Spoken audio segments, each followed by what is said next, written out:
Hi everyone, let's start calculation for solubility product.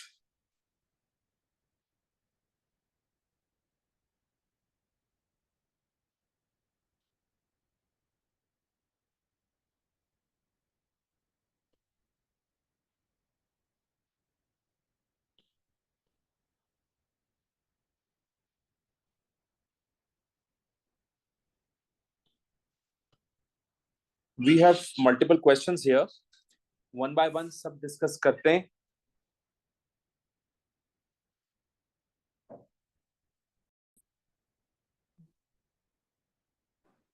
So calculation for solubility product. Question number 1 is phosphate ions in water can be removed by adding a solution containing calcium ions, which forms a precipitate of calcium phosphate. और मैंने आपको theory में बताया कि calcium phosphate sparingly soluble salt होता है. Part 1, write an expression for the KSP of calcium phosphate. तो सबसे पहली बात कि मैं कैल्शियम फॉस्फेट की इक्वेशन यहां कंस्ट्रक्ट करता हूं. तो भाई कैल्शियम फॉस्फेट Ca3PO4 टेकन 2, ये आयोनाइज होकर कन्वर्ट होगा कैल्शियम आइंस में एंड फॉस्फेट आइंस में. कैल्शियम आइन के 3 मोल्स हैं, फॉस्फेट आइंस के 2 मोल्स हैं. ठीक है. On the basis of this इनके लिए मैं सॉल्युबिलिटी प्रोडक्ट का एक्सप्रेशन लिख देता हूं. तो ये हो जाएगा KSP equals to concentration of calcium ion,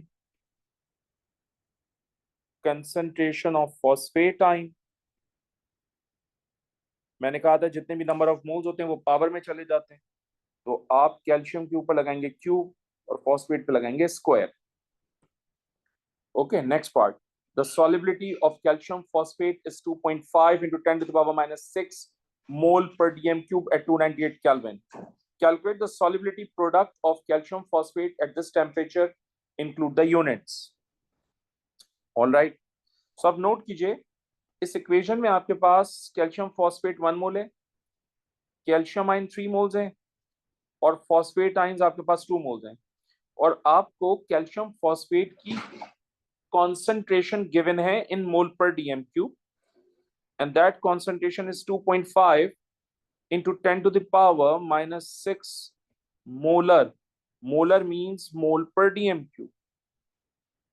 तो अगर कॉन्सेंट्रेशन इतनी है तो कैल्शियम आयन की कॉन्सेंट्रेशन कितनी होगी? तो ऑब्वियसली 3 से मल्टीप्लाई हो जाएगा. ये जब ये 3 से मल्टीप्लाई होगा वैल्यू, तो ये हो जाएगी 7.5 into 10 to the power minus 6 मोल पर डीएम क्यूब. मोल पर डीएम क्यूब को मैंने मोलर का है. अब जाहिर सी बात है, ये 1 मोल है, ये 2 मोल है. अगर आपने इतनी कॉन्सेंट्रेशन ली है तो बताइए फॉस्फेट की कॉन्सेंट्रेशन कितनी होगी? तो फॉस्फेट की कॉन्सेंट्रेशन के लिए हम 2 से मल्टीप्लाई कर देंगे वैल्यू को.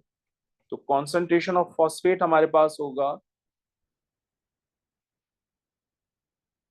5 into 10 to the power minus 6 molar. So मुझे कैल्शियम आयन की कॉन्सेंट्रेशन भी मालूम हो गई, फॉस्फेट आयन की भी कॉन्सेंट्रेशन मालूम हो गई. तो जाहिर सी बात है सॉल्युबिलिटी प्रोडक्ट कैलकुलेट करने के लिए मैं इन कंसंट्रेशन को एक्सप्रेशन में प्लग इन कर देता हूं. तो ये हो जाएगा KSP equals to calcium ion की कॉन्सेंट्रेशन है 7.5 into 10 to the power minus 6 and obviously cube है तो हम क्यूब लगाएंगे यहाँ पर. फॉस्फेट आयन की कॉन्सेंट्रेशन है 5 into 10 to the power minus 6, इसका स्क्वायर है तो हम यहाँ पर स्क्वायर अप्लाई करेंगे. सो वैल्यू आपके पास हो जाएगी 1.05 into 10 to the power minus 26. मैंने कैल्शियम फॉस्फेट की यूनिट निकालना सिखाई है आपको. On the basis of that हम यहां पर कह सकते हैं कि भाई कैल्शियम आयन की यूनिट हो जाएगी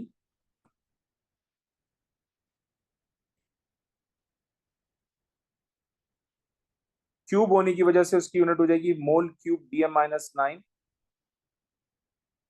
और फॉस्फेट की यूनिट स्क्वायर होने की वजह से हो जाएगी मोल स्क्वायर DM माइनस 6. सो क्योंकि दोनों यूनिट्स मल्टीप्लाई हो रही हैं इसलिए पावर ऐड हो जाएंगी. तो जब पावर ऐड होगी तो ये हो जाएगा mole 5 DM minus 15. So that's the unit. तो कॉन्सेंट्रेशन KSP की वैल्यू आ रही है 1.05 into 10 to the power minus 26 और यूनिट आ रही है इसकी mole 5 DM minus 15. I hope it makes sense to you. That's the first question. Let's talk about the second question.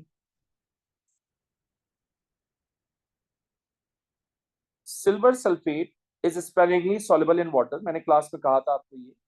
The concentration of its saturated solution is 2.5 into 10 to the power minus 2 mole per dm cube at 298 Kelvin. Write an expression for the solubility product of silver sulfate and state its unit. Okay तो again मुझे equation construct करनी चाहिए silver sulphate के लिए.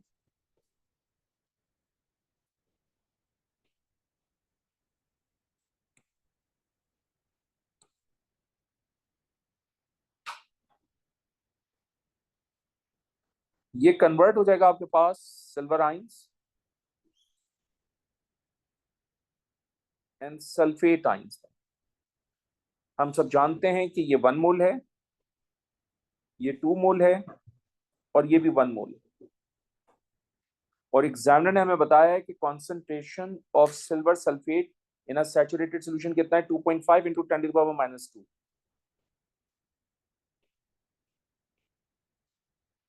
सो obviously silver ion की concentration कितनी हो जाएगी 2 से मल्टीप्लाई होने के बाद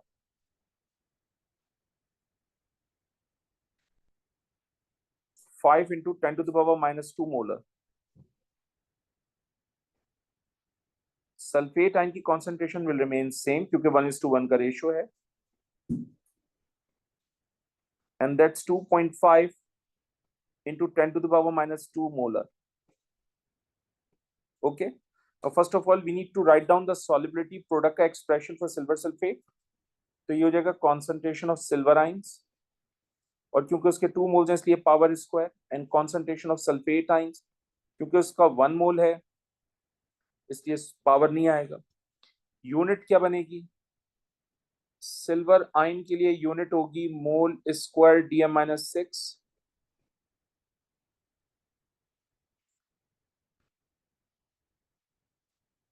ठीक.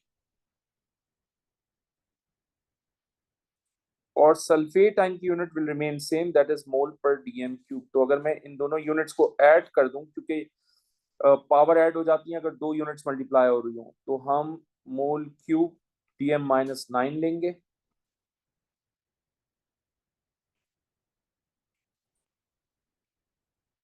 ठीक. We need to find out the KSP value. So मैंने सिल्वर आयन की कॉन्सेंट्रेशन ली है 5 into 10 to the power minus 2. इसको स्क्वायर करेंगे. कॉन्सेंट्रेशन ऑफ सल्फेट आयन हमारे पास है 2.5 into 10 to the power minus 2. So the value of KSP for silver sulfate is going to be 6.25 into 10 to the power minus 5. और unit हम already calculate करके दे चुके हैं मोल cube DM minus 9. I hope it makes sense to you. Let's move on to the third question. Silver phosphate is sparingly soluble in water. Write an expression for the solubility product of silver phosphate and state its unit. So ये हो जाएगा concentration of silver ions और क्योंकि फॉर्मूले में 3 moles हैं इसलिए power Q and concentration of phosphate ions and obviously unit हो जाएगी मोल 4 DM minus 12.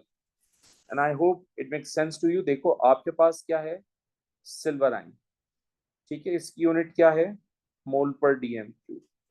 लेकिन पावर कितना लगा हुआ है 3. तो जब पावर 3 लगेगा तो ये यूनिट कितनी हो जाएगी mole cube DM minus 9. Right. और आपके पास फॉस्फेट आयन है. फॉस्फेट आयन की यूनिट क्या होगी मोल पर DM क्यूब. जब 2 यूनिट्स मल्टीप्लाई हो तो पावर ऐड हो जाती है. जब पावर ऐड होगी तो ये हो जाएगा मोल 4 DM माइनस 12 और यही यूनिट मैंने यहाँ पर मेंशन की है. ठीक है. Now the next part, the numerical value of KSP at 298 Kelvin. Use this value to calculate the concentration of silver ion in a saturated solution of this. So मुझे KSP की value given है this time. सो मैं सबसे पहले silver sulphate का equation बना लेता हूँ, और सिल्वर फॉस्फेट की इक्वेशन बना लेता हूँ। तो ये हो जाएगा Ag3PO4, ये कन्वर्ट होगा सिल्वर आइंस में और 3 मोल्स होंगे इसके, और फॉस्फेट आइंस में इसके 1 मोल होगा। ये 1 मोल है, ये 3 मोल है, और ये भी 1 मोल है। मान लीजिए कि ये X है आपके पास, तो जाहिर सी बात है 1:3 की वजह से सिल्वर आइंस जो है वो 3x हो जाएंगे। ओके, सो हम क्या करते हैं, हम करते ये हैं कि KSP का एक्सप्रेशन यहां पर लिख देते हैं।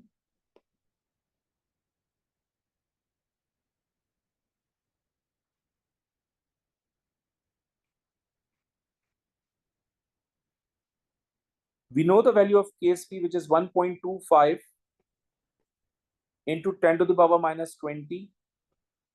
सिल्वर आइन मैंने कितना कैलकुलेट किया, 3x,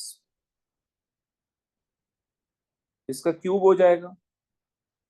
और फॉस्फेट आइन मैंने कितना कैलकुलेट किया, वैसे x,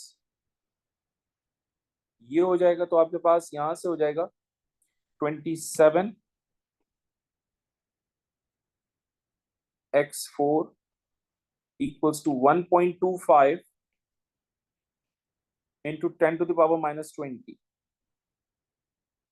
तो यहां से x की वैल्यू हमारे पास कितनी आ जाएगी, 4.64 into 10 to the power minus 6 मोल पर dm क्यूब। ये जो x आपने कैलकुलेट किया है ये टेक्निकली फॉस्फेट के लिए है, मुझे तो सिल्वर आइंस कैलकुलेट करवा रहा है। तो मैं ऑब्वियसली 1:3 की वजह से इस कॉन्सेंट्रेशन को 3 से मल्टीप्लाई करूंगा।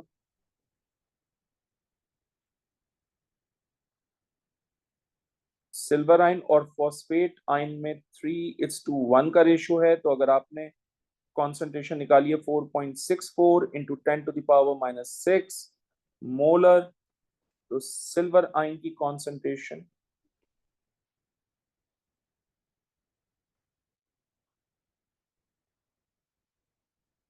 is going to be 1.40 into 10 to the power minus 5 mole per dm cube, and that's my answer. I hope it makes sense to you. Let's move on to the fourth question. The solubility product of manganese 2 hydroxide in water is 1.1 into 10 to the power minus 11 mole cube dm minus 9 at 298 Kelvin. Calculate the solubility of manganese hydroxide in water at 298 Kelvin. Okay. So what we can do is कि हम सबसे पहले manganese 2 hydroxide की equation construct करते हैं।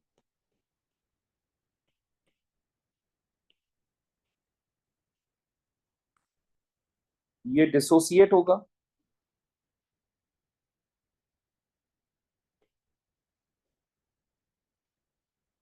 Manganese ions में और hydroxide ions में।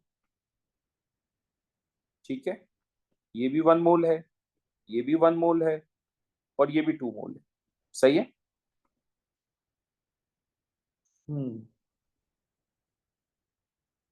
सॉलिबिलिटी कैलकुलेट करवाना चाहते हैं वो हमसे। सॉलिबिलिटी का मतलब कंसंट्रेशन ऑफ मैग्नीज हाइड्रोक्साइड। सो मान लेते हैं कि ये x है और 1:2 की वजह से ये क्या हो जाएगा, 2x। तो हम इसके लिए KSP का एक्सप्रेशन लिखते हैं।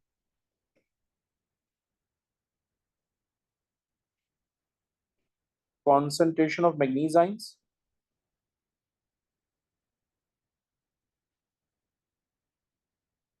Concentration of hydroxide ions power square. इसको हमने x लिया हुआ है, इसको हमने 2x लिया हुआ है, हम इसका स्क्वायर कर देते हैं।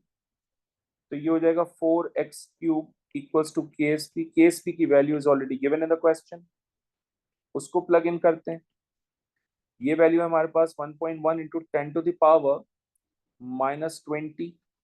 तो यहां से x की वैल्यू हमारे पास कितनी हो जाएगी, 1.4 into 10 to the power minus 4 mole पर dm क्यूब, और ये हमारा आंसर हो गया। ठीक है, अब नोट कीजिएगा, जो कंसंट्रेशन मैंने मैग्नीज आइंस की कैलकुलेट की है, एग्जैक्ट वही कंसंट्रेशन मैग्नीज हाइड्रोक्साइड आयन की भी होगी बिकॉज ऑफ 1:1 रेशियो। सो मैं यहाँ सिंपली लिखूंगा 1.4 इंटू 10⁻⁻⁴ मोल पर डीएम क्यूब। ये solubility of manganese hydroxide calculate किया, ठीक है। सो आपने मैग्नीज कैलकुलेट किया एक्स की फॉर्म में, 1:1 की रेशियो की वजह से वो भी सेम अमाउंट ही शो करेगा। So that is going to be the correct answer for you. Okay. Let's move on to the next question, guys. Silver sulfide is very insoluble in water. Write the expression for the solubility product of silver sulfide. तो concentration of silver ions होंगे, और क्योंकि फॉर्मूले में 2 moles हैं इसलिए square हो जाएगा, एंड सल्फाइड आइन, सल्फाइड का चार्ज होता है 2 माइनस, तो ये हो जाएगा concentration of sulfide ion. Okay. फिर वो कह रहे हैं the solubility of silver sulfide in water at 298 Kelvin is this. तो उसने मुझे कॉन्सेंट्रेशन दे दी सिल्वर सल्फाइड की 1.16 इंटू 10⁻⁻16। वो आपसे कह रहे हैं calculate the numerical value of the solubility product of Ag2S S298 kelvin. तो what we can do is कि हम यहां पर इक्वेशन लिखते हैं सिल्वर सल्फाइड की,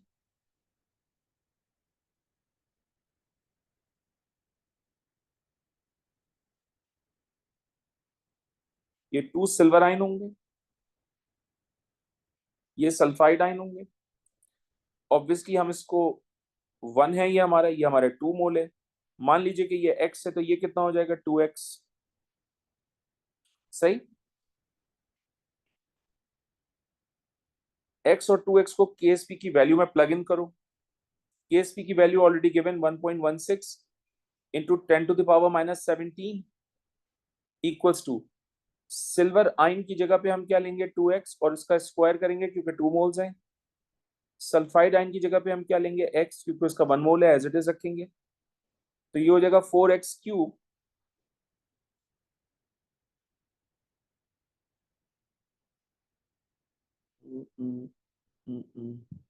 नहीं नहीं, wait wait wait wait, my bad my bad my bad my bad my bad. ये 1 मोल है, ये 2 मोल है, ये भी 1 मोल है। अगर आपने इसकी कॉन्सेंट्रेशन ली है 1.16 इंटू 10⁻⁻17, तो सिल्वर आयन की कॉन्सेंट्रेशन कितनी हो जाएगी?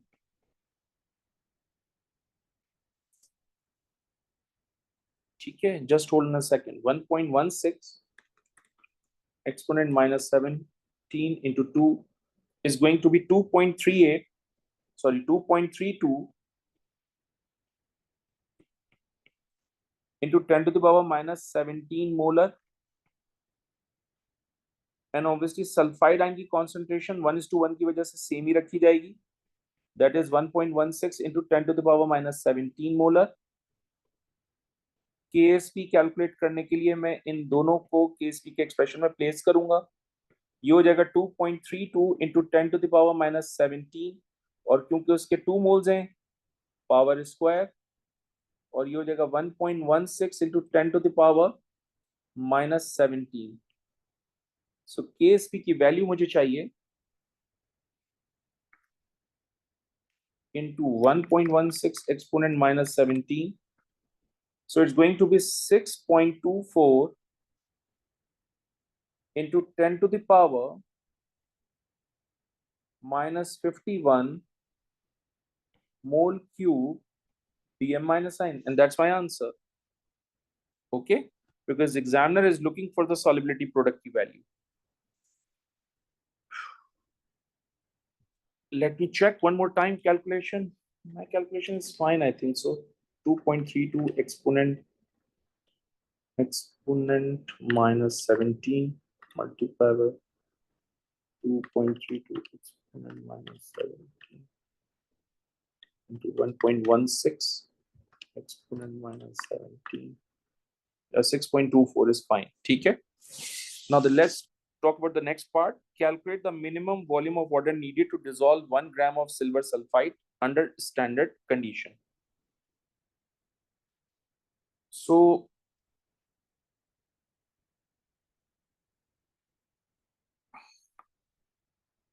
okay.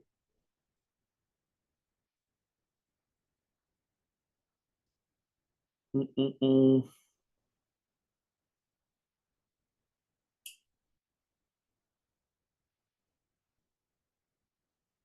तो सबसे पहली बात MR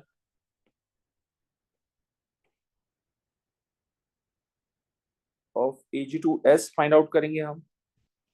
सिल्वर होता है 108 into 2 plus 32, so it's going to be 248। सही है, मैं यहां से मोल्स कैलकुलेट कर लेता हूं Ag2S के।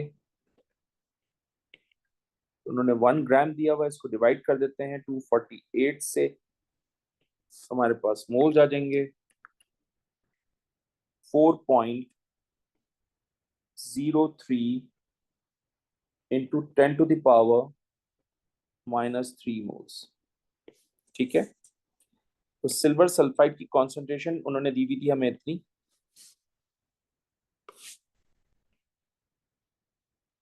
तो हम यहाँ कहेंगे कि 1000 cm³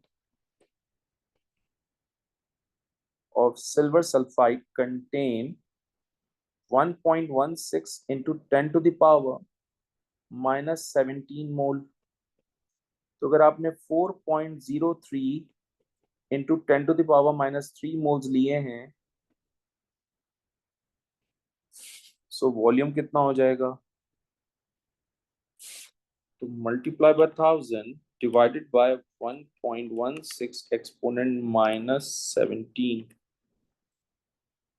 सो ये हो जाएगा 3.47 into 10 to the power minus into 10 to the power 17।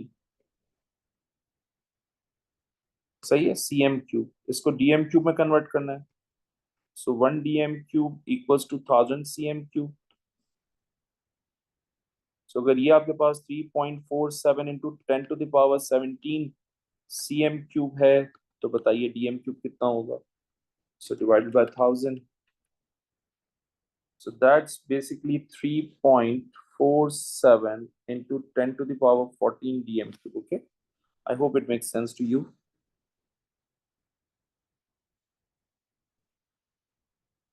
Phew. Next, question number 6.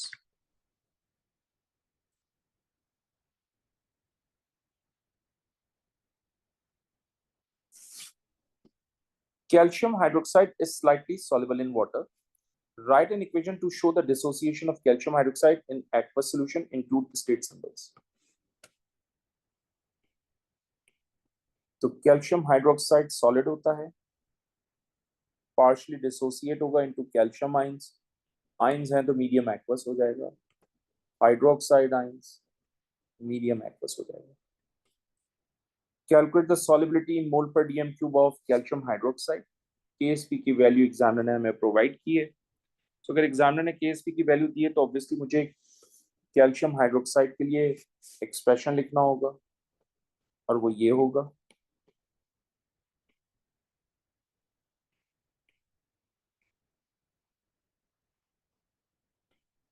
सही, ये 1 मोल है, ये 2 मोल है, अगर आपने इसको x लिया है तो ये 2x हो जाएगा। ठीक, हमारे पास KSP की वैल्यू ऑलरेडी गिवन है, उसको हम एक्सप्रेशन में प्लेस करते तो ये हो जाएगा 5.02 into 10 to the power -6 equals to concentration of calcium ion is x, concentration of hydroxide ion is 2x, और इसका स्क्वायर करेंगे क्योंकि 2 मोल्स है, तो ये हो जाएगा 4x³ equals to 5.02 into 10 to the power -6। तो यहां से x की वैल्यू आ जाएगी आपके पास 0.0107 मोलर। मोलर मींस मोल पर dm³। ओके, तो अगर कॉन्सेंट्रेशन ऑफ कैल्शियम आयन आपने 0.0107 ली है, तो जाहिर सी बात है 1:1 के रेशियो की वजह से कैल्शियम हाइड्रोक्साइड की भी कॉन्सेंट्रेशन सेम ही होगी, राइट। सो हम यहाँ लिख देते हैं, थर्ड स्टेप बता देते हैं।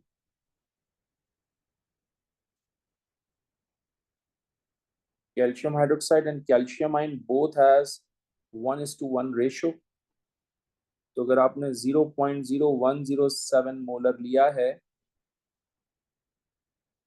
so obviously concentration यानी solubility of calcium hydroxide is going to be same that is 0.0107 molar, and that's my answer. सही है.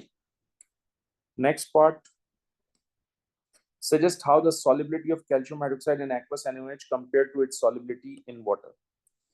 भाई आप जानते हैं कि कॉमन आयन इफेक्ट आ रहा है. अब अगर आप NaOH ऐड करेंगे तो जाहिर सी बात है NaOH की वजह से हाइड्रोक्साइड आयन की कॉन्सेंट्रेशन ज्यादा हो जाएगी. Equilibrium favours towards left hand side, तो प्रेसिपिटेशन इंक्रीज होगी, सॉल्युबिलिटी डिक्रीज होगी. तो हम कहेंगे solubility of calcium hydroxide technically decreases. So हम यहां लिखेंगे इन NaOH concentration of hydroxide ions increases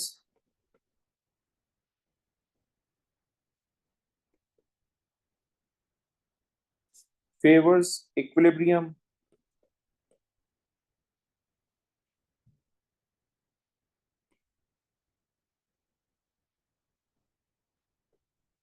towards left hand side, hence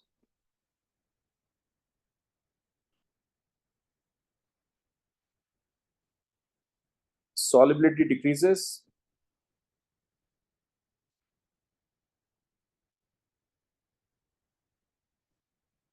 and precipitation increases.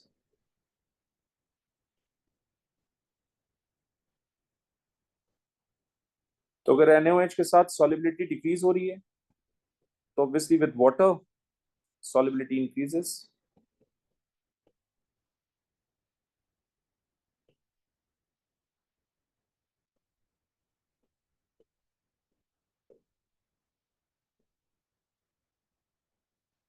सही है. Let's move on to the next question.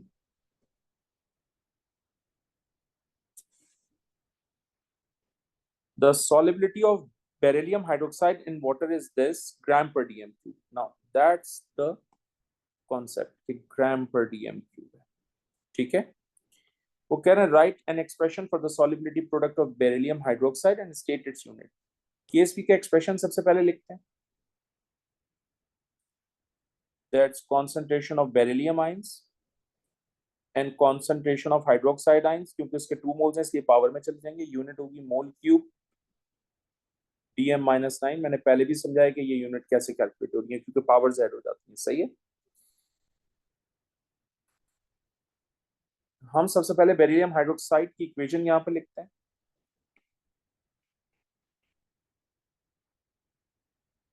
Obviously ये डिसोसिएट होगा बेरिलियम आइंस में और hydroxide ions में. ठीक.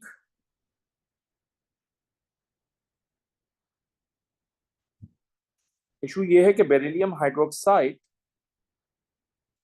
की कॉन्सेंट्रेशन गिवन है इन ग्राम पर डीएम.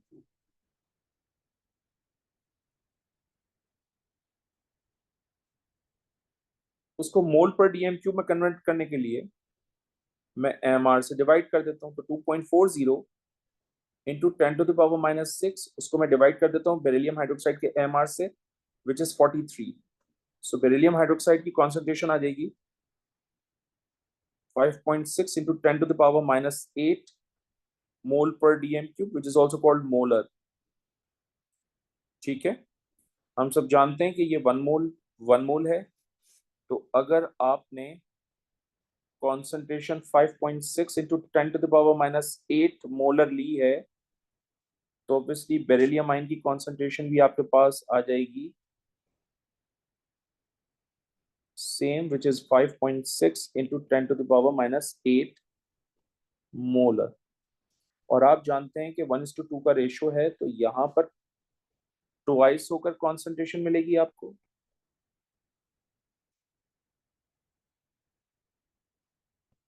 तो ये हो जाएगा 5.6 इंटू 10⁻⁻8 इंटू 2. सो ये हो जाएगा 1.12 into 10⁻⁻7 molar. Okay.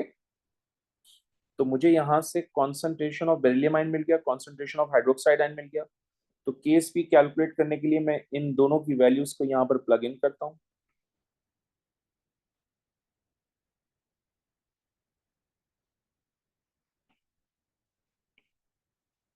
Beryllium ion की कॉन्सेंट्रेशन है हमारे पास 5.6 इंटू 10⁻⁻8। हाइड्रोक्साइड आयन की कॉन्सेंट्रेशन है 1.12 इंटू 10⁻⁻7। इसका स्क्वायर करें तो यहाँ से केएसपी की वैल्यू हमारे पास आ जाएगी। I believe the value of KSP is 7.02 into 10⁻⁻22। और यूनिट में ऑलरेडी पहली बता चुका हूँ, मोल cube DM-9। So that's my answer.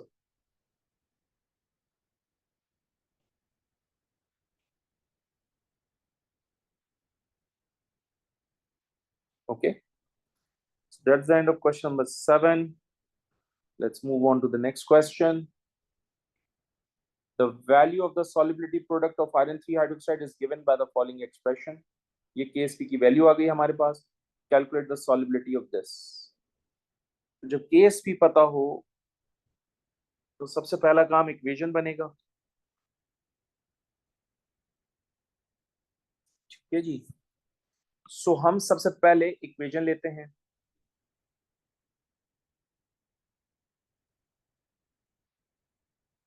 Iron 3 hydroxide है, ionizes into its iron 3 ions and hydroxide ions। ये भी 1 मोल, ये 1 मोल, ये 3 मोल। मान लीजिए कि ये x है तो ये क्या हो जाएगा 1:3 की वजह से 3x। सो इसका मतलब KSP का जो एक्सप्रेशन मेरे पास है उस एक्सप्रेशन के अंदर मैं 2.0 इंटू 10⁻29 लेता हूं, sorry -39 equals to iron 3 ions की कॉन्सेंट्रेशन क्या हो जाएगी x, हाइड्रोक्साइड आयन की कॉन्सेंट्रेशन क्या हो जाएगी 3x, और क्योंकि उसके 3 मोल्स इसलिए पावर क्यूब, तो यहां से हो जाएगा 27x4 इक्वल्स टू 2.0 इंटू 10⁻39। तो यहां से x की वैल्यू हमारे पास कितनी आ जाएगी 9.27 इंटू 10⁻11 मोल पर DM3। सही है। हम सब आयरन 3 हाइड्रोक्साइड की सॉल्युबिलिटी कैलकुलेट करना चाहते हैं। According to the equation iron 3 hydroxide और आयरन 3 आयंस में 1:1 का रेशो है। तो अगर मैंने आयरन 3 आयंस के लिए वैल्यू कैलकुलेट की है 9.27 इंटू 10⁻⁻11 मोलर, सो ऑब्वियसली इसकी भी कॉन्सेंट्रेशन कितनी होगी हमारे पास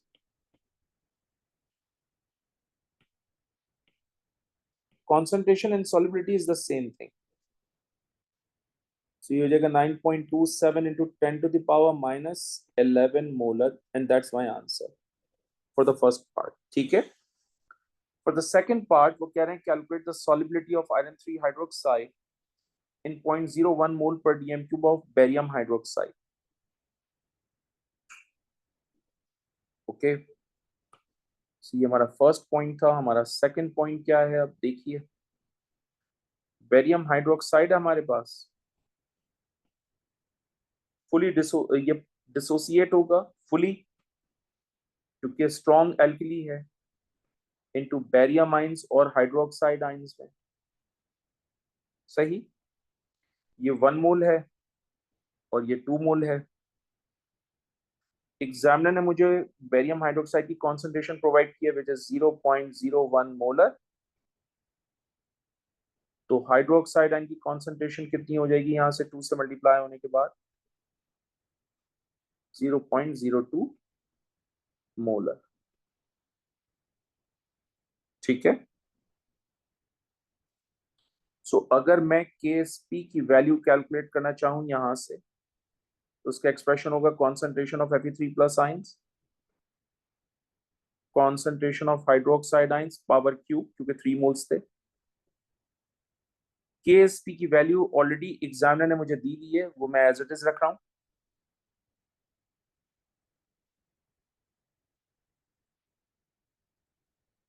आयरन 3 आयंस की कॉन्सेंट्रेशन मैंने फाइंड आउट करनी है। हाइड्रो ऑक्साइड आयन की कॉन्सेंट्रेशन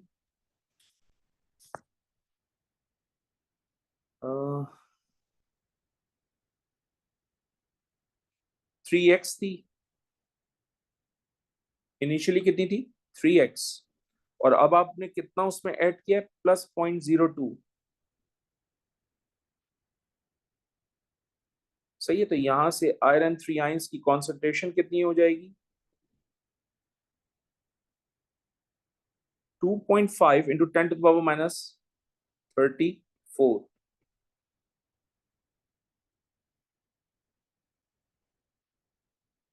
मोलर। ओके, हम सब जानते हैं कि आयरन 3 हाइड्रोक्साइड और आयरन 3 आयंस में 1:1 का रेशियो है। तो अगर आपने कॉन्सेंट्रेशन 2.5 इंटू 10⁻34 मोलर कैलकुलेट किए तो ऑब्वियसली यही एग्जैक्ट कॉन्सेंट्रेशन जो है वो आयरन 3 हाइड्रोक्साइड की भी होगी, बिकॉज ऑफ 1:1 का रेशियो। बट यहाँ पर एक बात बहुत ही इंपॉर्टेंट है, और मैंने आपको थ्योरी पढ़ाते हुए भी कही थी कि देखो मैंने यहाँ पर एक एक कॉमन आयन ऐड किया, एक हाइड्रोक्साइड आयन ऐड किया, सही है ना। तो hydroxide is the common ion. Initial कितना अमाउंट था 3x, आपने कितना ऐड किया है 0.02, तो टोटल कितना होगा, इसलिए मैंने यहाँ पर ऐड किया। और जाहिर सी बात है जब आप कॉमन आयन ऐड करते हैं तो उससे कैटायन की कॉन्सेंट्रेशन चेंज होती है, which we need to find out, right. और मैंने आपको पढ़ाते हुए कहा था कि जब भी कोई कॉमन आयन ऐड करते हैं, क्योंकि उसका बहुत ही स्मॉल अमाउंट होता है, लिहाजा केएसपी की वैल्यू पर कोई फर्क नहीं पड़ता। तो आप नोट करें, जो केएसपी की वैल्यू क्वेश्चन के अंदर गिवन थी एग्जैक्टली वही केएसपी की वैल्यू मैंने यहाँ पर यूज की। सो जब आप कोई भी कॉमन आयन ऐड करते हैं तो केएसपी की वैल्यू विल रिमेन सेम, उसको मैंने एज इट इज यूज किया। कैटायन की कॉन्सेंट्रेशन ऑब्वियसली चेंज हो रही होती है क्योंकि इक्विलिब्रियम बैकवर्ड जा रहा होता है, वो मैंने कैलकुलेट करना है। और जाहिर सी बात है इनिशियल अमाउंट हाइड्रोक्साइड का मेरे पास 3x था और मैंने कितना ऐड किया था 0.02, तो टोटल आपके पास कितना हो जाएगा अमाउंट, ये हमने देखना था यहाँ पर, सही है। एंड ऑब्वियसली इसको हमने क्यूब भी करना है, इसको हमने क्यूब भी करना है, क्यूब करेंगे तो फिर ये आंसर आएगा हमारे पास, ठीक है। तो मैंने कैलकुलेटर में क्यूब कर दिया था, बट यहाँ पर भी क्यूब किया है।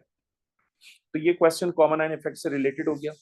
Now the next part of the question is कि iron 3 hydroxide is less soluble in this than it is pure water. Name this effect. Common ion effect.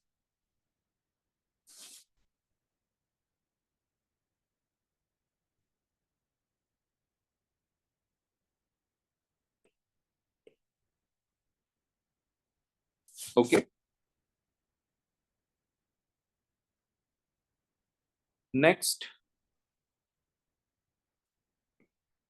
an orange precipitate of HgI2 forms when mercury ions are added to potassium ions.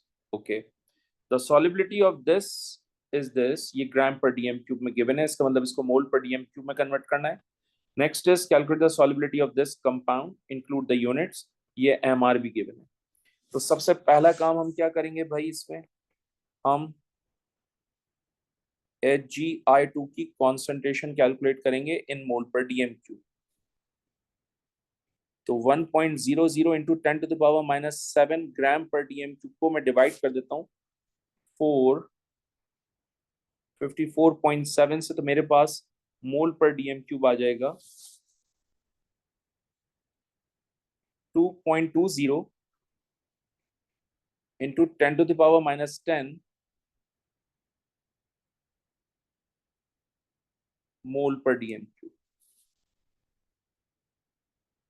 ठीक।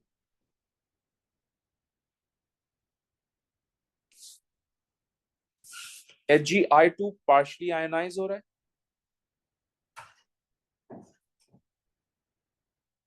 Silver mercury ions में और iodide ions में,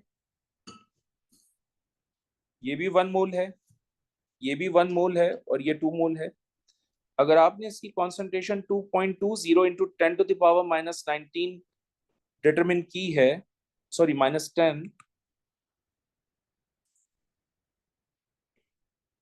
so obviously mercury ions की concentration जो है वो same रहेगी because of 1:1 ratio.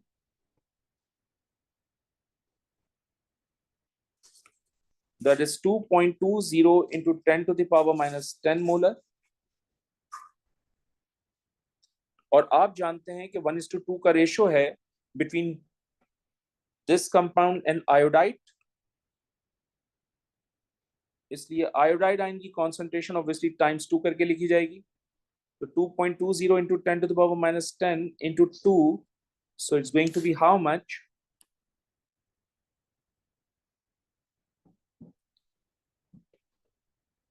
4.40 into 10 to the power minus 10 mole per dm3.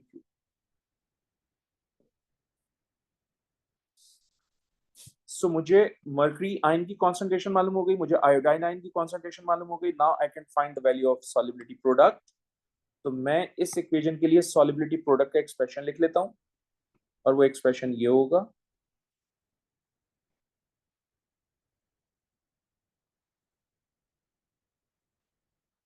This is concentration of mercury ion, iodide ion, power square क्योंकि 2 moles हैं. मर्करी की concentration हमारे पास है 2.20 into 10 to the power minus 10 और आयोडाइड आयन की concentration हमारे पास 4.40 into 10 to the power minus 10. इसका स्क्वायर कर लेंगे तो यहां से KSP की वैल्यू आ जाएगी हमारे पास 4.26 into 10 to the power minus 29 unit. इसकी यूनिट है मोल पर डीएम क्यूब और इसकी यूनिट स्क्वायर होने की वजह से होगी मोल स्क्वायर डीएम माइनस 6. तो यूनिट मल्टीप्लाई हो तो पावर ऐड हो जाती है. तो यूनिट हो जाएगी आपके पास mole cube DM minus 9. So यहाँ आ जाएगा 4.26 into 10 to the power minus 29 और यहाँ आ जाएगा mole cube DM minus 9. I hope it makes sense to you. Next, an aqueous solution of lead 2 nitrate is mixed with an aqueous solution of sodium iodide. A yellow precipitate of lead 2 iodide is formed and is filtered out, leaving solution X. The concentration of lead ion is given. The concentration of iodide ion is also given. Calculate the value of KSP. So just simple plug in the values.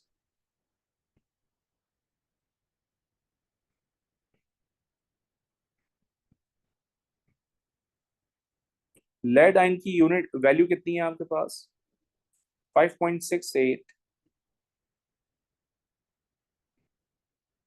into 10 to the power minus 3, then 4.20 into 10 to the power minus 4 power square. So let me calculate 4.20 exponent minus 4 into 4.8 exponent minus. Okay, into 5.68 exponent minus 3. So it's basically 1.00 into 10 to the power minus 9 और इसकी unit हो जाएगी mole cube DM minus 9. Okay. Next, potassium iodide is very soluble in water. Describe and explain what is seen if few drops of saturated potassium iodide solution are added to a portion of X. यार अगर मेरे पास एक beaker है और इस beaker में lead ion और iodide ion का सैचुरेटेड सोल्यूशन है और इसमें मैं पोटेशियम आयोडाइड ऐड कर रहा हूँ तो ऑब्वियसली आयोडाइड आयन की कॉन्सेंट्रेशन बढ़ेगी और बढ़ने की वजह से वो लेड आयन से रिएक्शन करेगा और लेड आयन से रिएक्शन करके वो PbI2 में कन्वर्ट होगा. इसका मतलब PbI2 के प्रेसिपिटेट्स बढ़ेंगे, सॉल्युबिलिटी कम होगी. ओके. सो सिंपल सा फॉर्मूला लॉजिक ये है.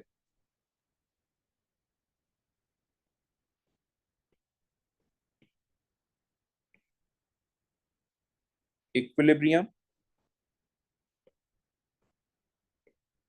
favors towards left hand side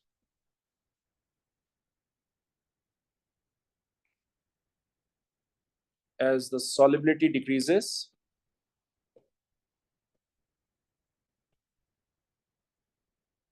and precipitation increases.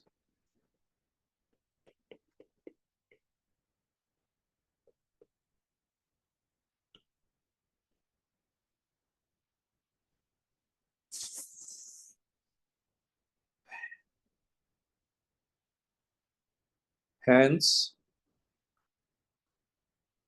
not hence, this is due to the addition of iodide ion in a saturated solution of